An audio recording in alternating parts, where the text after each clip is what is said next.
Need versus need to. Need अगर modal है तो इसके बाद टू नहीं आएगा, पक्का, श्योर है? I need not go there to call him. मैंने सेंटेंस बोला, सारे लिख लो। I need not go there to call him. I need not go there to call him.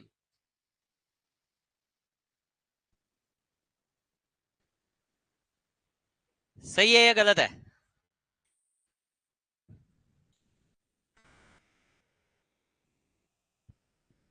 I need not go there to call him.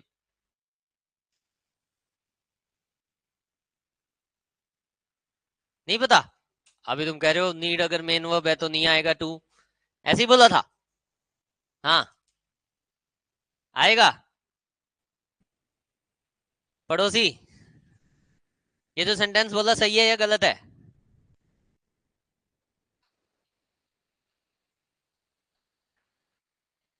शायद helping verb है फिर, या पक्का हेल्पिंग वर्ब है?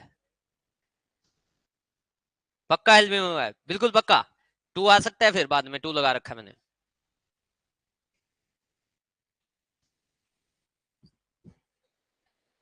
सही है ये सेंटेंस है। नीड अगर हेल्पिंग वर्ब हो तो उसके बाद टू आ सकता है, फिर ये कैसे सही है?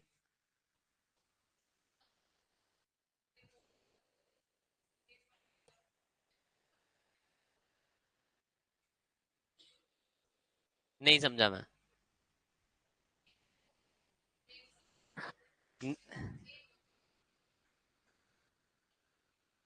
तो इसमें भी तो टू आ गया, और नीड यहाँ पे आप कह रहे हो मॉडल है।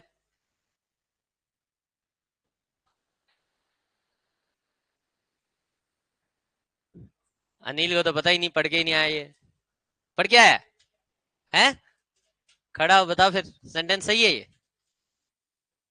है? सही है? सही क्यों है?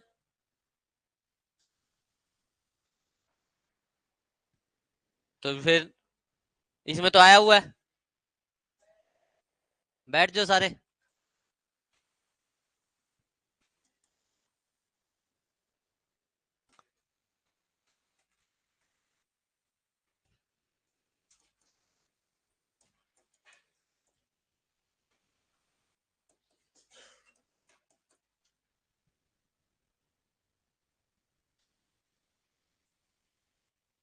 ये जो नीड है ना, तीन काम कर सकता है। नीड मॉडल भी है, नीड मेन वर्ब भी हो सकता है, और नीड नाउन भी हो सकता है। तीन काम कर सकता है, ठीक है? जब ये मॉडल है ना, तो इसके साथ मेन वर्ब चाहिए, क्योंकि मॉडल्स कभी भी मेन वर्ब नहीं बनते। तो जब भी नीड मॉडल है तो इसके साथ मेन वर्ब चाहिए, और क्योंकि नीड अगर मॉडल है उसके साथ मेन वर्ब चाहिए, तो इसके इस प्लेस पे टू नहीं आ सकता। मतलब नीड का स्ट्रक्चर क्या बनेगा? अगर नीड है मॉडल तो इसके साथ आएगी मेन वर्ब, ठीक है? अगर नीड मॉडल है तो इस प्लेस पे टू कभी नहीं आ सकता।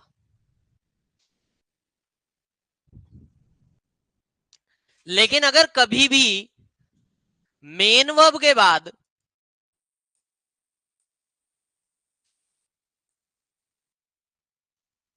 कोई और वर्ब आना चाहे, तो वो तो टू इन्फिनिटिव में आ सकती है।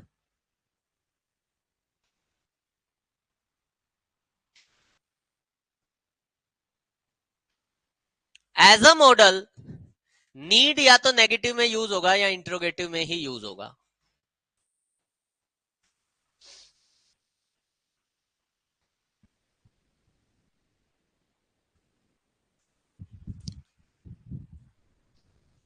नीड कितने काम करता है? कितने काम करता है? ठीक है। अच्छा, अगर नीड तीन काम करता है अगर नीड 3 काम करता है, पहला काम क्या कर रहा है, मॉडल। जब वो मॉडल है तो या तो नेगेटिव सेंटेंस में आएगा या इंट्रोगेटिव सेंटेंस में आएगा। समझ आ रही मेरी बात? भाई मैंने एक सेंटेंस लिख दिया, ही नीड गो, क्या होगा? मैंने एक सेंटेंस लिख दिया, ही नीड गो। अब ये जो सेंटेंस लिखा है ही नीड गो, क्या ये सेंटेंस सही है? हैं? क्या गलती है इसमें? हाँ जी। अब देखो, हमें कैसे पता चलेगा कि ये गलत है या सही है? हमने सबसे पहले देखा ही है हमारा सब्जेक्ट, और ही जो है वो थर्ड पर्सन सिंगुलर वाला सब्जेक्ट है। सही कह रहा हूं मैं? ठीक है। अब इस सेंटेंस में मुझे दो वर्ब दिखाई दी। जैसे मुझे दो वर्ब दिखाई देती है तो हम मानते हैं कि पहले वाली हेल्पिंग वर्ब है और दूसरे वाली क्या है, मेन वर्ब। लेकिन यहाँ पे हेल्पिंग वर्ब कौन बन रही है, नीड। जब भी नीड हेल्पिंग वर्ब होगी तो सेंटेंस या तो नेगेटिव होना चाहिए या कैसा होना चाहिए, इंट्रोगेटिव। क्या ये सेंटेंस नेगेटिव है? क्या ये सेंटेंस इंट्रोगेटिव है? ना नेगेटिव है ना इंट्रोगेटिव। अगर नेगेटिव या इंट्रोगेटिव नहीं है तो नीड हेल्पिंग वर्ब भी नहीं है। नीड यहाँ पे क्या काम करेगी, मेन वर्ब। क्या एक सेंटेंस में दो मेन वर्ब एक साथ आ सकती है? बीच में को कोमा को कंजंक्शन कुछ तो होना चाहिए, यस और नो, आवाज चाहिए।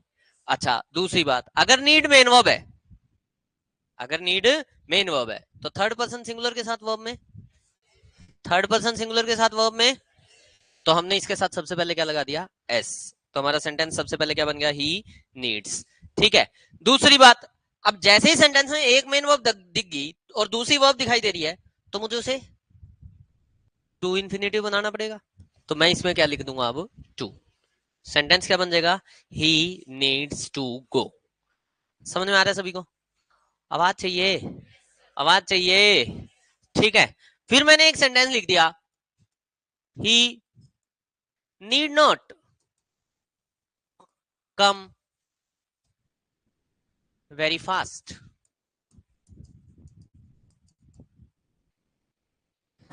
वर्ब ढूंढना पड़ेगा।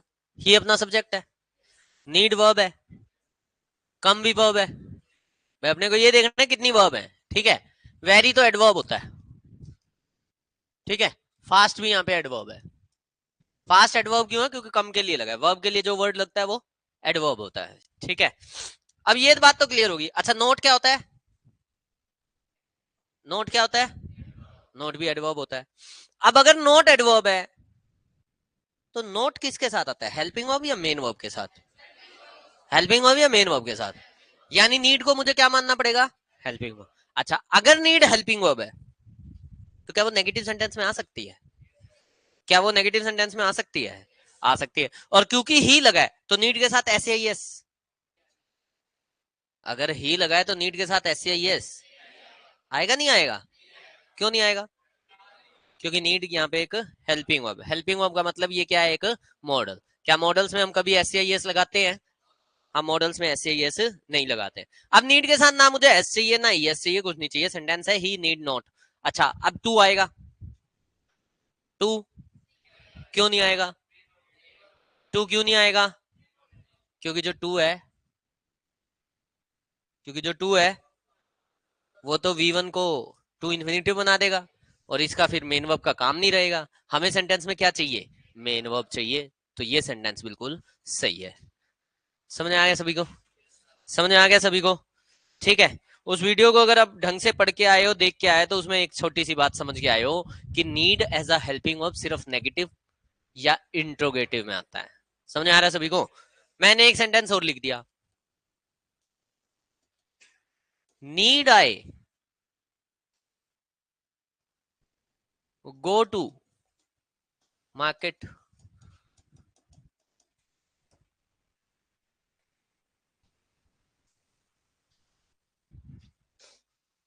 Need I go to market, subject verb. I कौन है, सब्जेक्ट। गो कौन है, वर्ब। नीड कौन है, वर्ब। दो वर्ब दिख गई अपने को। दो वर्ब दिख गई तो पहली वाली वर्ब को अपन क्या मानते हैं, हेल्पिंग वर्ब। पहले वाली वर्ब को क्या मानते हैं, हेल्पिंग वर्ब। इसको मान लिया अपन ने हेल्पिंग वर्ब। क्या इंट्रोगेटिव सेंटेंस में हेल्पिंग वर्ब सब्जेक्ट से पहले आ सकती है? आई हुई है, बिल्कुल सही है। ठीक है, दूसरी बात अपन ने क्या सीखी है कि भाई नीड जो है एज अ हेल्पिंग वर्ब हमेशा नेगेटिव या इंट्रोगेटिव। क्या ये इंट्रोगेटिव है? इंट्रोगेटिव है तो नीड पहले आ सकता है। ठीक है, नीड पहले आ गया, need I go to. Need अगर हेल्पिंग वर्ब है तो नीड के बाद टू। मेरा क्वेश्चन समझो, मेरा क्वेश्चन ये है कि नीड अगर हेल्पिंग वर्ब है तो नीड के बाद टू। अगर नीड हेल्पिंग वर्ब है तो नीड के बाद टू, नीड के बाद टू नहीं आएगा। तो ये वाला टू में टू नहीं आएगा मेन वर्ब से पहले। टू कहां नहीं आएगा? मेन वर्ब से। अब यहाँ ये वाला टू आता रहे, हमें इस टू से मतलब नहीं है। समझ में आ रहा है सभी को? समझ में आ रहा है सभी को? भाई नीड और उसकी मेन वर्ब के बीच में टू नहीं चाहिए। क्वेश्चन उठते क्यों नहीं चाहिए? क्यों नहीं चाहिए? क्योंकि नीड होगी हेल्पिंग वर्ब, उसको मेन वर्ब चाहिए। और टू वी वन कभी भी मेन वर्ब का काम नहीं कर। कोई दिक्कत, कोई परेशानी? सारे बोल दो। समझ में आ गया सभी को? मेरा दूसरा क्वेश्चन कल था नीड वर्सेस हैव टू। बताओ।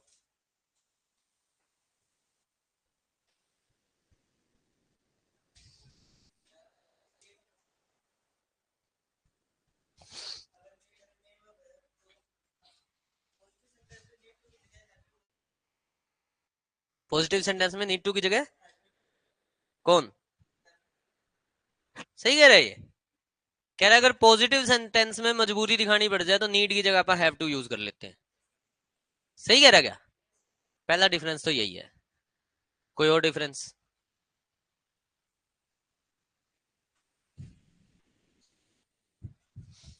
तो हैव टू नेगेटिव में यूज नहीं होता, पॉजिटिव में आता है, नेगेटिव में नहीं आता। पक्का? सोच लो। एक सेंटेंस है, आई नीड नॉट गो,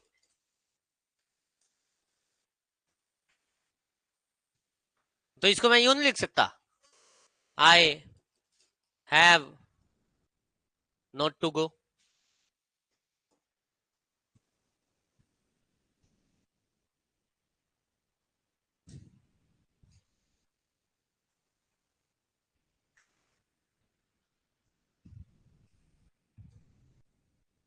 है तो है मेन वर्ब कैसे होगी? नॉट हेल्पिंग वर्ब के साथ आता है, मेन वर्ब के साथ आता है।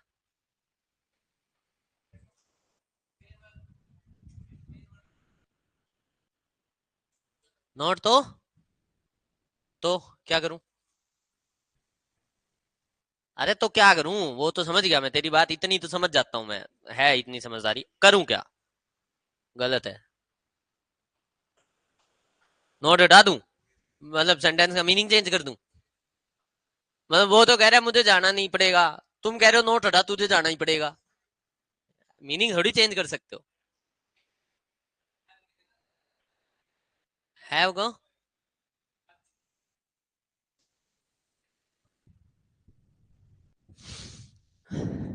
मेरा क्वेश्चन समझ रहे हो? मेरा क्वेश्चन क्या है? क्या हैव टू को नेगेटिव सेंटेंस में यूज किया जा सकता है? क्या हैव टू को इंट्रोगेटिव में यूज किया जा सकता है? तुमने कह दिया नीड की जगह पॉजिटिव सेंटेंस में हैव टू आ जाएगा, मैंने तुम्हारी बात मान ली। मेरा क्वेश्चन आ गया, क्या नीड की जगह हैव टू को नेगेटिव सेंटेंस में लाया जा सकता है? क्या हैव टू को इंट्रोगेटिव सेंटेंस में यूज किया जा सकता है? आंसर है यस सर। हाँ तो ये गलत है, मैंने कब कहा ये ठीक है? लेकिन आंसर मेरा क्वेश्चन का ये है कि हैव टू को भी नेगेटिव और इंट्रोगेटिव में यूज किया जा सकता है। हैव टू का नीड होगा, मैं कह रहा हूं हैव टू को ही नेगेटिव सेंटेंस में यूज किया जा सकता है। ये रहा एग्जांपल, इसको ठीक करते हैं अभी। हाँ, कौन क्या बोल रहा था? हाँ तू बता रहा था। हाँ तू क्या कह रहा है? हाँ है, क्या बोल गया तू?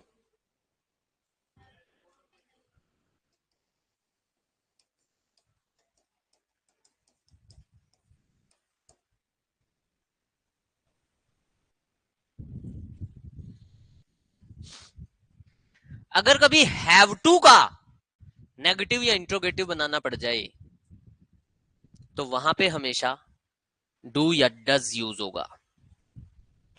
अगर कभी भी हैव टू का नेगेटिव या इंट्रोगेटिव बनाना पड़ जाए तो वहां पे हमेशा डू या डज यूज होगा।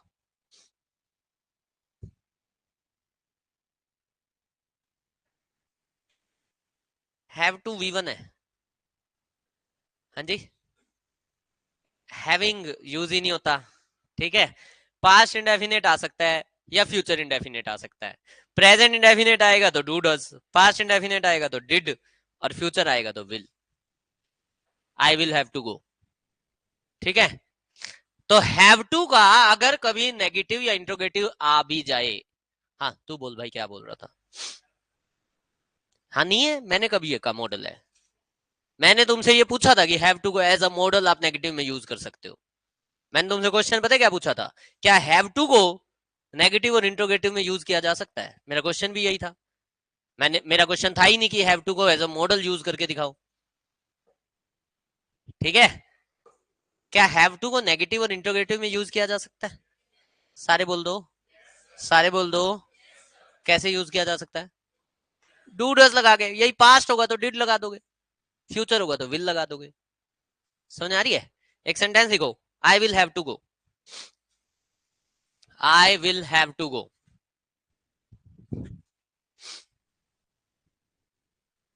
अब जो I will have to go है, ये क्या है?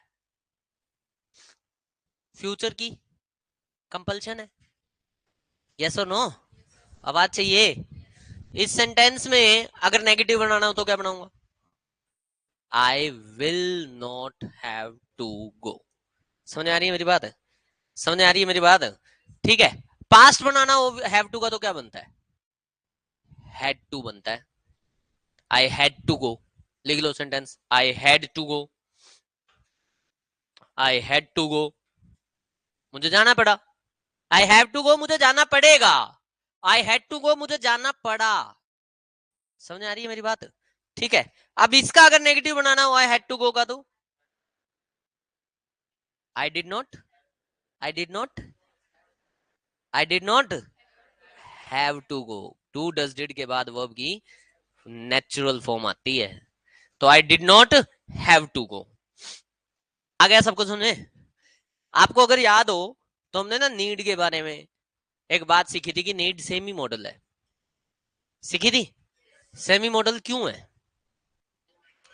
क्योंकि वो मेन वर्ब का काम भी करता है। हैव टू सेमी मॉडल क्यों है? इस सेंटेंस में हैव टू जो है ना, ये हैव किसका काम कर रहा है? Main verb. पहली कहानी। हैव टू और सेमी मॉडल क्यों है? किसी भी मॉडल के साथ कभी एस या यस नहीं लगता। किसी भी मॉडल के साथ कभी एस या यस नहीं लगता, लेकिन हैव टू ऐसा मॉडल है जो हैज टू भी ले लेता है। शी हैज टू, लिखो लिखो लिखो, she has to buy a car. She has to buy a car. ठीक है, अब यहां पे क्या है? हैज टू मॉडल है। हैज टू क्या है? मॉडल है। अब हैव टू को सेमी मॉडल क्यों कहा गया? क्योंकि इसकी सिंगुलर और प्लूरल फॉर्म भी एग्जिस्ट कर रही है। समझ आ रही है मेरी बात? आवाज चाहिए भाई? अगर आए आया तो हैव टू लगाया, दे आएगा तो हैव टू आएगा, ही आ जाएगा तो क्या आ जाएगा? Has to. टेंस आया तो ये चेंज भी हो गया, हैड टू हो गया। यस और नो? आवाज चाहिए? इसीलिए हैव टू को हमने क्या बोला? Semi model. फंडा क्लियर हो गया सभी को? आवाज चाहिए? समझ में आ रही है बातें क्या? हैव टू एक सेमी मॉडल है। क्या हैव टू नेगेटिव सेंटेंस में यूज हो सकता है? क्या लगाना पड़ेगा? हेल्पिंग वर्ब लगानी पड़ेगी, डू डज डिड। फंडा क्लियर हो गया? कोई दिक्कत, कोई परेशानी? ठीक है, इसके अलावा हैव टू के बारे में एक और जो बात ध्यान रखनी है, कई बार आ जाता है मस्ट और हैव टू का डिफरेंस। क्या डिफरेंस है मस्ट और हैव टू का? Must versus have to.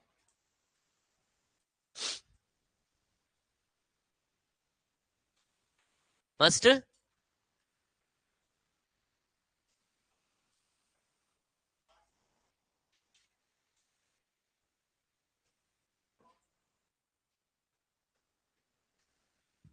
Have to obligation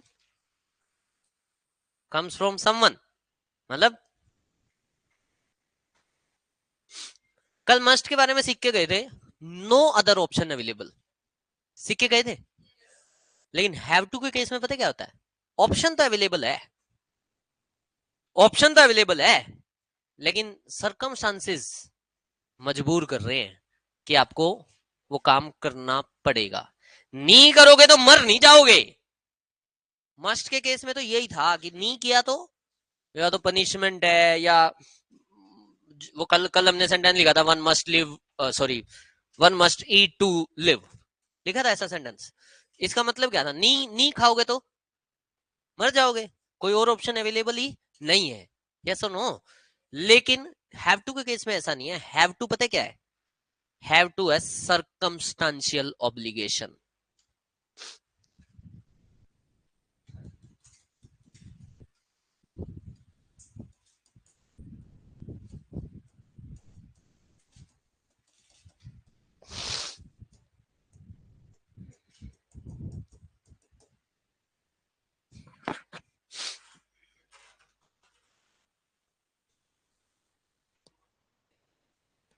किसमें भाई, इसमें टू हटा दू तो गलत हो जाएगा ना बेटा। मान ले टू हटा दिया तो हैव हेल्पिंग वर्ब होगी, हेल्पिंग वर्ब के बाद तो थर्ड फॉर्म आती है। फिर जब हैव हेल्पिंग वर्ब बनती है तो उसके बाद तो थर्ड फॉर्म आती है ना, गलत तो तब भी है। हाँ, आ रहा है समझ में। हैव टू कैसी ऑब्लिगेशन है, कैसी है, क्यों?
ऑप्शन है ought to, must, should,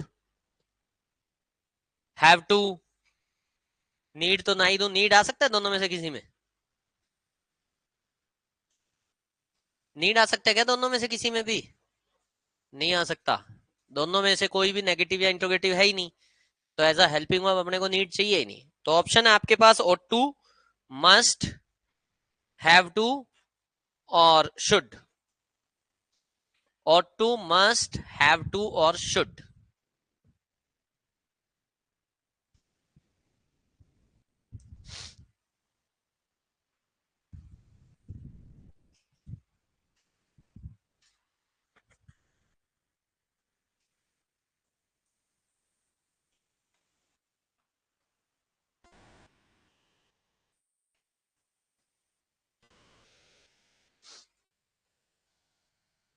हाँ जी,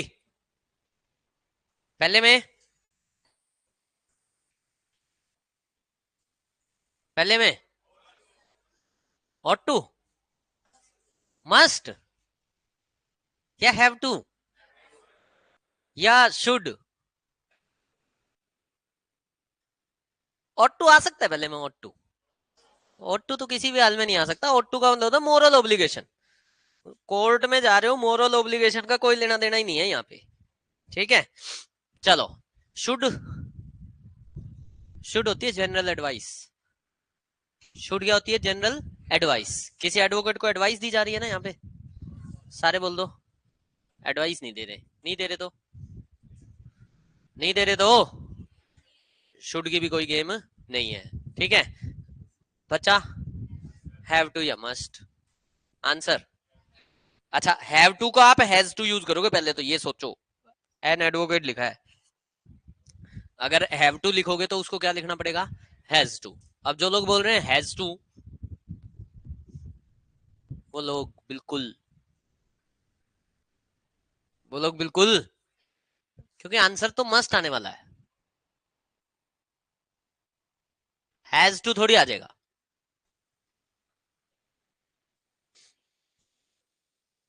हाँ जी, आंसर, आंसर। कौन कह रहा है हैज टू? कौन कह रहा है हैज टू? गलत बोल रहे हैं ये लोग, ऐसे हाथ।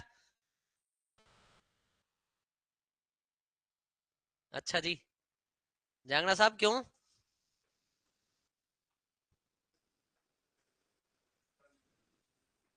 तो यही तो तुम्हें नहीं पता ना बेटा, पनिशमेंट है। बार काउंसिल नहीं, आप कोर्ट में व्हाइट शर्ट पहने बिना चले गए, और अगर आप एक वकील की तरह अपने आप को पेश कर रहे हो, तो आपके ऊपर कंटेम्प्ट ऑफ कोर्ट लगती है।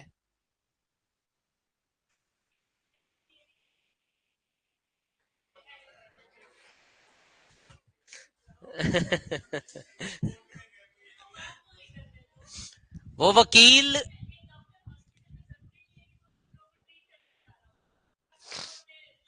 क्या, क्या पता, that is a, that is a possibility. We never go into possibilities. हम क्या बात करते हैं, जो गिवन है वो ट्रू है। ठीक है, गिवन है, कोर्ट में जा रहा है और एडवोकेट है, तो केस ही लड़ने जा रहा है। एक्चुअल में हमने जनरल स्टेटमेंट लेनी होती है, ना कि हमने वन ऑफ केस लेना होता है। भी एडवोकेट अगर कोर्ट में जा रहा है तो उसका एक ही काम है?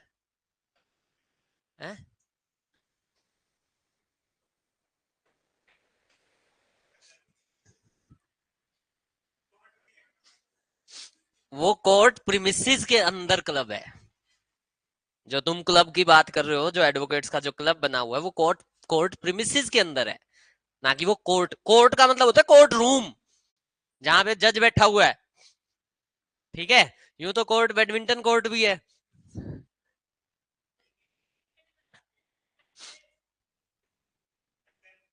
मैंने वही कहा ना, कि जो चीज गिवन है, आपने ने सबसे पहले उसको ट्रू मानना है। हमने इधर उधर का दिमाग लगाना ही नहीं। मैंने इसीलिए उस दिन एक दिन सेंटेंस लिखा था कि Basanti doesn't play chess with Gabbar in the morning. Meaning तो एक से ज्यादा है। आपा ने यही मीनिंग लेना है कि वो गब्बर के साथ चेस नहीं खेल रही। आपा ने नहीं सोचना कि वो लूडो खेल रही है या क्या खेल रही है, तो हमने कुछ नहीं सोचना। और बीइंग एन एडवोकेट, अगर आप कोर्ट में जा रहे हो तो you must wear your uniform. समझ में आ गई बात? जैसे कल एन आर्मी मैन वाला लिखा था, वाइल ऑन ड्यूटी। अब हो सकता है ड्यूटी पे जो जवान होते हैं, पॉसिबिलिटी तो ये भी है ना कि जो जवान होते हैं, जो ये मेजर वोजर होते हैं, ये क्या करते हैं? जा भाई सब्जी लिया, ये भी तो काम होते हैं। पता है नहीं पता? सब होता है। ठीक है, जा मेरे बेटे को छोड़ा, तो वो जब मेरे बेटे को छोड़ने जा रहा है तो उस समय ना भी पहन रखी हो, जबकि है वो ड्यूटी पे ही, तो वो वन ऑफ केस है। हमने जनरल केस उठाना। समझ आ गई मेरी बात? सेकंड वाला, सेकंड वाला, सेकंड वाला क्यों हैव टू? कुछ भी मारते हो फटे। इसका आंसर हैव टू ही है। आपको पता हो या ना पता हो, जज का मूड हो ना, जज का मूड, तो वो अपने ऑफिस में किसी को भी किसी भी समय में टांग सकता है। टांग सकता है का मतलब केस के अंदर उलझा सकता है। बड़ा खुश हुआ तू। ठीक है, वो किसी भी समय पे किसी को भी किसी भी केस में उलझा सकता है। जज के पास एक पावर होती है जिस पावर का नाम है स्यू मोटू। शायद जो स्टेनो टेनो पढ़ रहे हैं उन्होंने जरूर पढ़ा होगा।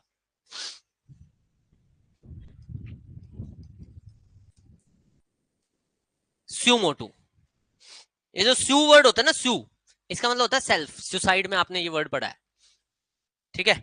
अगर आप आज वो कैब का टेस्ट हुआ नहीं, मैं ही भूल गया, कोई नहीं, मंडे हो जाएगा। मंडे होगा 31 to 40, ठीक है। इसलिए भी नहीं हुआ आज क्योंकि कुछ बच्चों को कहना था जी 31 to 35 कर दो, 5 दिन में 5 ही हो पाएंगे। मैंने कहा कोई बात नहीं, मंडे तक तो 5 और हो सकते हैं, 31 to 40, ठीक है। मंडे को होगा टेस्ट। अब सुन लो, स्यू जो वर्ड है ना, इसका मतलब होता है सेल्फ। मोटू का मतलब होता है मोशन, मोटू का मतलब होता है मोटिव। हिंदी में इसको बोलते हैं स्वयं संज्ञान। क्या बोलते हैं? अभी ब्रिजभूषण, क्या नाम है पूरा उसका, ब्रिजभूषण शरण सिंह, हाँ जो भी है, ये कुश्ती वाला जो चल रहा है इशू, इसमें स्यू मोटू डिसीजन हुआ है। सुप्रीम कोर्ट ने बीच में दखल अंदाजी की कि भाई उस पर एफआईआर करो, नहीं तो एफआईआर भी नहीं हो रही थी। भाई एक आम इंसान पे वैसे कोई आरोप लग जाए ना, बिना बात के भी लग जाए, तो सबसे पहले पुलिस उठा के ले जाती है। और क्योंकि वो ब्रिजभूषण है और क्योंकि हमारे देश में सब लोग बराबर हैं, इस कारण से उसके ऊपर एफआईआर भी नहीं हो रही थी। पता नहीं, देखो गलत है नहीं है वो बहुत दूर की बातें हैं। हाँ जी, हाँ बीजेपी के नेता है इसीलिए एफआईआर नहीं हो रही थी, क्योंकि भारत में सभी लोग इक्वल हैं। मैं आपको पहले भी कई बार बताता रहता हूँ, ठीक है। तो मनीष सिसोदिया बेचारा जेल में है, लेकिन उस पर एफआईआर भी नहीं होती, ठीक है। तो कुछ नहीं है, सारे एक से हैं। मतलब मैं अब इसमें कोई यूं नहीं है कि भी मैं मनीष सिसोदिया को फेवर कर रहा हूँ, नहीं, सारे एक से हैं। और सारे एक से का मतलब सारे इंडियन एक से हैं, ठीक है। तो जजेस ने, सुप्रीम कोर्ट ने यहाँ पे स्यू मोटो डिसीजन लिया। स्यू मोटो का मतलब होता है जज अपनी तरफ से कोई डिसीजन ले ले बिना किसी, वैसे क्या होता है कोर्ट में केस होने के लिए कोई ना कोई शिकायत चाहिए होती है, कंप्लेंट चाहिए होती है, कंप्लेनेंट चाहिए होता है। लेकिन जजेस के पास एक पावर है और उस पावर का नाम क्या है? स्यू मोटो। कई बारी आपके एग्जाम्स में पूछा जा चुका है। और स्यू मोटो का मतलब होता है सेल्फ मोटिवेटेड। भाई साहब, जज ने जो पावर से अपने डिसीजन ले लिया, जो कंटेम्प्ट ऑफ कोर्ट नाम का एक केस है, contempt of court Prashant Bhushan पे भी लगा था, अभी शायद सुना होगा, प्रशांत भूषण को फिर लास्ट में 1 रुपया फाइन मांगा था। पता नहीं, पता ही नहीं कौन से देश में रहते हो, ठीक है। तो जो कंटेम्प्ट ऑफ कोर्ट है वो लगाता ही जज है, और उसमें सजा भी होती है। जस्टिस था, जस्टिस कर्णन, सुना नाम? कौन था, क्या था? हिंदुस्तान का एकमात्र जज जिसको सजा हुई सीट पे बैठे हुए। अदरवाइज हिंदुस्तान में जजेस को आप कभी टारगेट नहीं कर सकते, जजेस के सामने आप कभी बोल नहीं सकते। लेकिन जस्टिस कर्णन हिंदुस्तान का एकमात्र जज है जो हाई कोर्ट में जज था, और उसका उस टाइम पे ही उसको सजा हो गई, 6 महीने जेल में डाला गया। उसका गुनाह क्या था? उसने ये बात बोल दी कि सुप्रीम कोर्ट में बैठे हुए मैक्सिमम जजेस करप्ट हैं। जैसे ही उसने ये बात बोली, उसके ऊपर लगाई गई contempt of court. West Bengal का था वो भाई, उसके ऊपर कंटेम्प्ट ऑफ कोर्ट लगाई गई। और जो चीफ जस्टिस ऑफ इंडिया था उस समय पे, जो भी था, आज से 4-5 साल पुरानी बात है, उसने जस्टिस कर्णन को नोटिस भेजा कि you need to be present in person in supreme court. लेकिन भाई साहब ने, वो भी जज था, भाई साहब ने पता क्या किया? उसको मान लो 12 तारीख मिली कि 12 तारीख को तो सुप्रीम कोर्ट में पेश होगा। उस भाई ने पता क्या किया? उसने कहा मैं भी तो जज हूं, मैं भी तो कंटेम्प्ट ऑफ कोर्ट किसी पे भी लगा सकता हूं।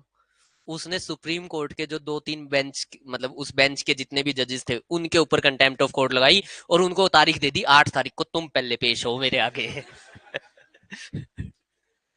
ठीक है। लेकिन वो ये बात भूल गया कि भाई ऊपर जो बैठा है वो तेरा बाप है। सिंपल सी बात है भाई, सुप्रीम कोर्ट में जो बैठे हैं वो बाप है, सबके माई बाप हैं, ठीक है। अल्टीमेटली उन्होंने क्या किया, सबसे पहले उसको इम्पीचमेंट का ऑर्डर दे दिया। किसका ऑर्डर? ये क्या होता है? महाभियोग होता क्या है? हमारे देश में सिर्फ प्रेसिडेंट नहीं, प्रेसिडेंट और जजेस को, प्रेसिडेंट और जजेस को एक ही प्रोसेस से हटाया जा सकता है, that process is known as impeachment. One word substitution में कई बार पूछा जाता है। इम्पीचमेंट वो प्रोसेस है जिससे आप अपने देश के प्रेसिडेंट को भी हटा सकते हो और जजेस को भी हटा सकते हो। हाँ जी, सुप्रीम कोर्ट का कब जाता है मतलब? दो चार केसेस हैं, जैसे पीआईएल जाती हैं, डायरेक्ट जा सकती हैं, पब्लिक इंटरेस्ट लिटिगेशन, या हाई कोर्ट ने कोई चीज खत्म कर दी फिर आप जा सकते हो सुप्रीम कोर्ट, और या तीसरा केस खुद गवर्नमेंट। हाँ, फंडामेंटल, वो फंडामेंटल राइट्स वाला जो केस होता है वो सारा पीआईएल से रिलेटेड हो गया ना, ठीक है। अब इतनी मतलब पॉलिटी वोलिटी नहीं पढ़ रखी मैंने, ठीक है, मैं नाम नाम का वकील हूँ, ठीक है। हाँ, मैं प्रैक्टिस नहीं करता तो आधी बातें पता है। इम्पीचमेंट ये क्या होता है? हिंदी में बोलते हैं महाभियोग, ठीक है। इसका मतलब यही है कि देश के राष्ट्रपति को या देश के किसी जज को उसकी सीट से हटाना। इम्पीचमेंट लगाई गई जस्टिस कर्णन के ऊपर, और जस्टिस कर्णन को अरेस्ट करने का ऑर्डर मिल गया। कहां से? सुप्रीम कोर्ट से। यार वो, एक बात बताऊं, सच्चाई बताऊं, कोई पास नहीं करना होता, कुछ नहीं करना होता। जब नोटबंदी की, रात को आके 8 बजे बोल के चल गया नोटबंदी है, जाओ कर लो, क्या करोगे, ठीक है। तो ये पास करवाना, जब जब सैया भय कोतवाल तो डर का एका, ठीक है ना भाई। ये राष्ट्रपति किसको बनाते हैं? द्रौपदी मुर्मू का नाम पहले कितने लोगों ने सुन रखा था? या अभी इससे पहले कोविंद था, नाम कितने लोगों ने सुन रखा था? राष्ट्रपति उसको बनाया जाता है जिसके पास पावर ही नहीं होती। हमेशा की ये, मतलब ये सबसे बड़ा रूल है पॉलिटिक्स का, कि राष्ट्रपति उसको बनाओ जिसके पास पावर नहीं है, क्योंकि पावर वाला राष्ट्रपति बन गया, पता लगे प्रधानमंत्री की बात ना सुनेगा। ये चीफ जस्टिस ऑफ इंडिया पता किसको बनाते हैं? जो सबसे बड़ा फ्लैटरर हो, जो सबसे बड़ा चाटुकार हो, जो सबसे बड़ा, रिकॉर्डिंग हो रही है यार, ठीक है, सच्चाई है। चीफ जस्टिस ऑफ इंडिया हमेशा, अब इस बात पे मेरे ऊपर कंटेम्प्ट ऑफ कोर्ट लग सकती है, कोई बड़ी बात नहीं है, ठीक है, लेकिन हाँ, हाँ, हाँ, हाँ। अरे भाई, अपने देश में झूठा किसी के ऊपर 307 लगवा दे, आज की डेट में 376 मैक्सिमम झूठी लगती हैं, डाउरी केस मैक्सिमम झूठे होते हैं। ये अपना देश है भाई, छोड़ो, मैं वहां नहीं जा रहा, हम आगे। इम्पीचमेंट, इम्पीचमेंट का मतलब क्या है? किसी जज को उसकी सीट से हटाना, ठीक है। जैसे सिंपल होता है टर्मिनेशन, क्या वर्ड होता है? टर्मिनेशन का मतलब होता है किसी को हटा देना।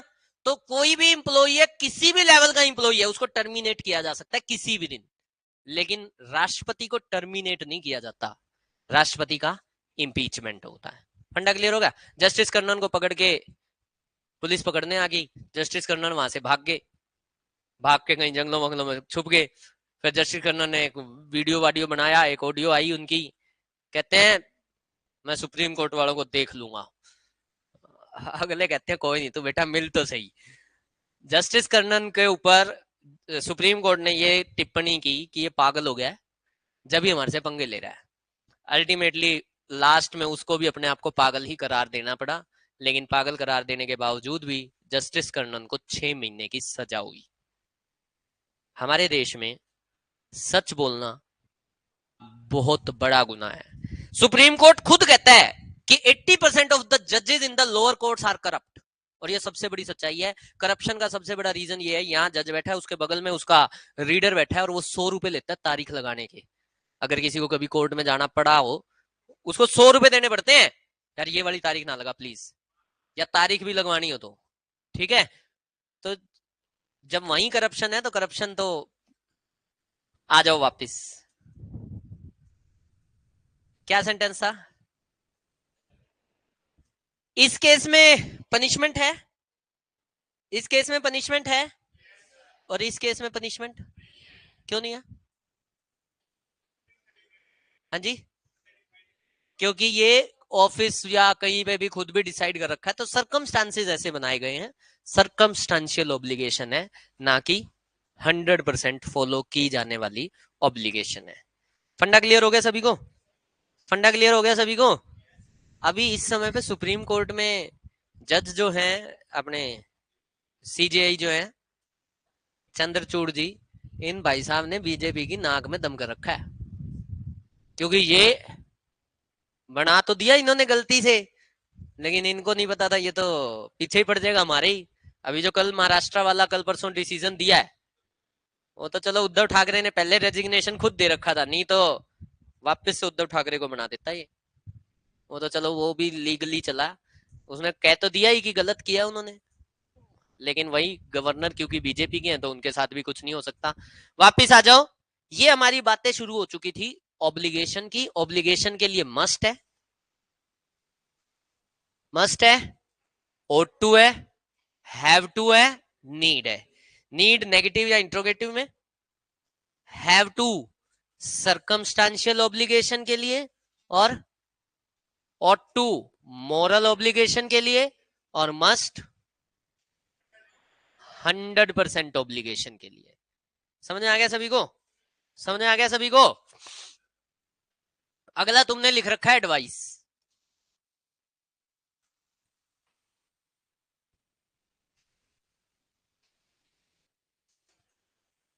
एडवाइस के लिए आप यूज करते हो शुड, आप यूज करते हो ought to,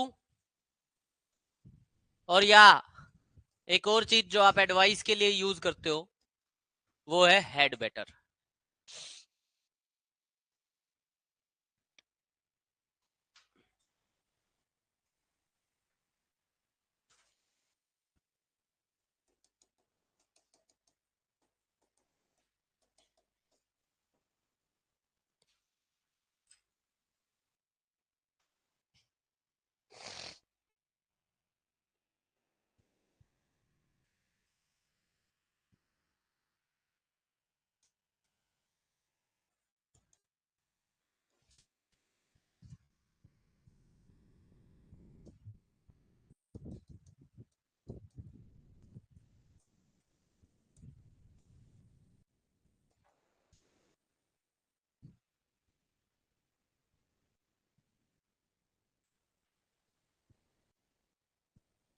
कोई भी जनरल एडवाइस दे रहे हो, यार पढ़ के आया करो, तुम्हारे लिए एडवाइस दे दी मैंने, तो यू शुड स्टडी।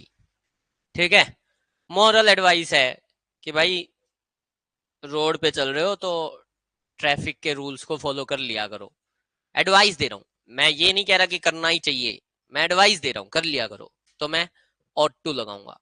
कल हमने वो we ought to litter the roads लिखा ही था, लिखा था ना? We ought to litter the roads या ought not to? ought not to। ठीक है? अच्छा, कल वाला एक सेंटेंस खाली रह गया था ना, I dash do it. Need आ सकता है, I need do it, I need do it आ सकता है, I have to do it आ सकता है क्या? आई मस्ट डू इट और I ought to do it आ सकता है। ठीक है? I ought to do it, I must do it, I have to do it, तीनों आ सकते हैं, लेकिन नीड नहीं आ सकता। नीड क्यों नहीं आ सकता? क्योंकि पॉजिटिव सेंटेंस है, नीड अपने को एज अ मॉडल चाहिए नेगेटिव या इंट्रोगेटिव में। क्लियर है ये बात सभी को? ठीक है, ये क्लियर हो गया शुड, ought टू और हैड बेटर।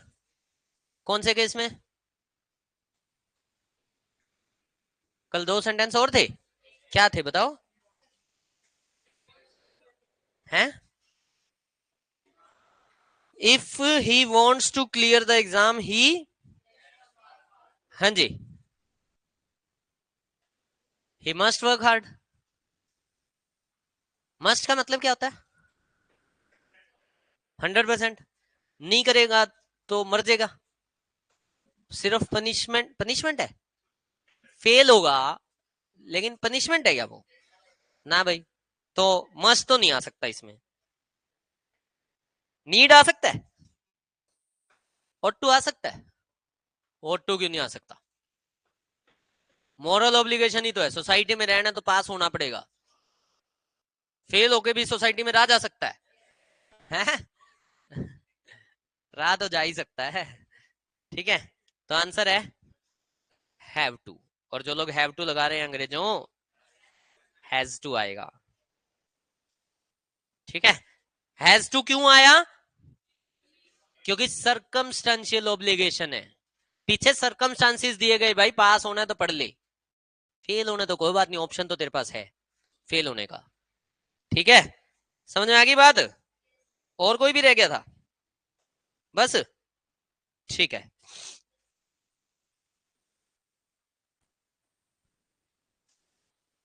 अच्छा, ये जो मैंने लिखा हैड बेटर जो है थ्रेटनिंग एडवाइस है, इसका मतलब क्या है? हम जब कहते हैं ना तेरा फायदा इसमें है, तेरे लिए बेटर ये चीज है, तब हम यूज करते हैं क्या? Had better. ठीक है, मैंने एक सेंटेंस लिख दिया।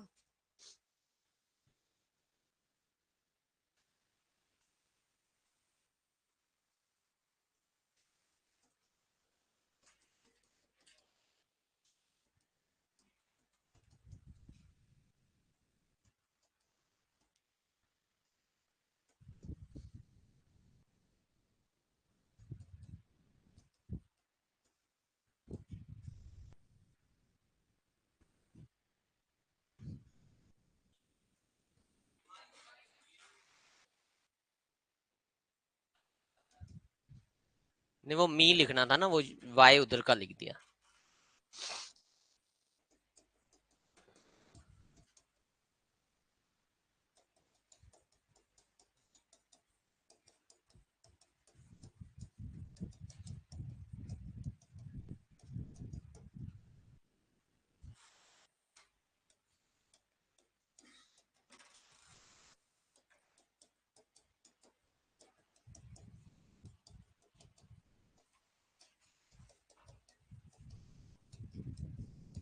देखो एग्जामिनर ना हेड बेटर के साथ एक एरर तो पता है क्या देगा? हेड बेटर के साथ थर्ड फॉर्म लगा के देगा। आती है ना हेड बेटर के साथ थर्ड फॉर्म?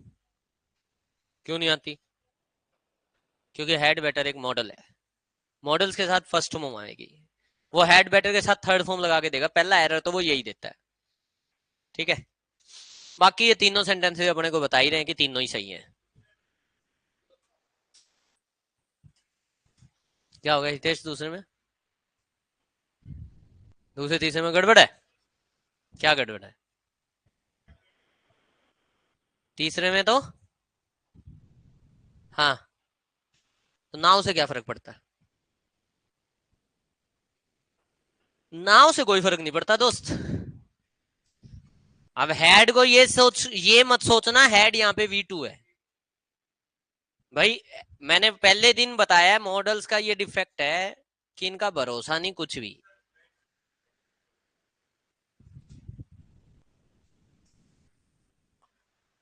नोट बाद में आएगा, क्योंकि नोट जो होता है वो थर्ड प्लेस पे आता है, पहली हेल्पिंग वर्ब के बाद आता है। हाँ, इधर तू भी बोल रहा। फिर ओट नोट टू क्यों लगाया था कल? ओट नोट टू लगाया था कल? कल ओट नोट टू लगाया था क्या? अभी बोला मैंने वही sentence, we ought not to litter the roads. ठीक है, यूं तो हैव बीन भी इकट्ठा होता है, हम हैव नॉट बीन करते हैं उसको। नोट हमेशा पहली वाली हेल्पिंग वर्ब के बाद लगा देते हैं। हाँ भाई, कहाँ पे थर्ड फॉर्म है? कम, फर्स्ट फॉर्म भी तो यही है, कम केम कम, मानता रहे। हाँ, और भी कोई कुछ बोल रहा था? और कौन था?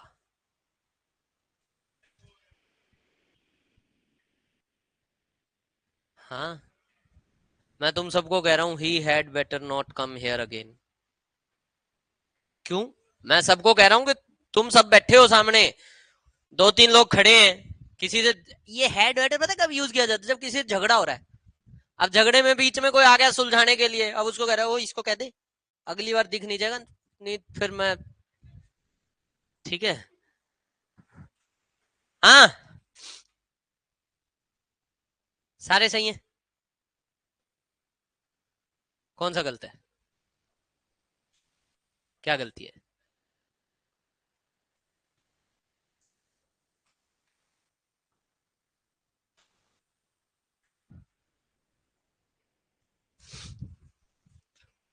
नॉट हमेशा हेल्पिंग वर्ब के बाद आता है, लेकिन ध्यान रखना ought to के केस में ought not to हो जाता है, और had better के केस में had better not होता है। एग्जामिनर ये एरर बहुत बार देता है, वो had not better लिख के देता है। had not better कुछ नहीं होता, had better not होता है।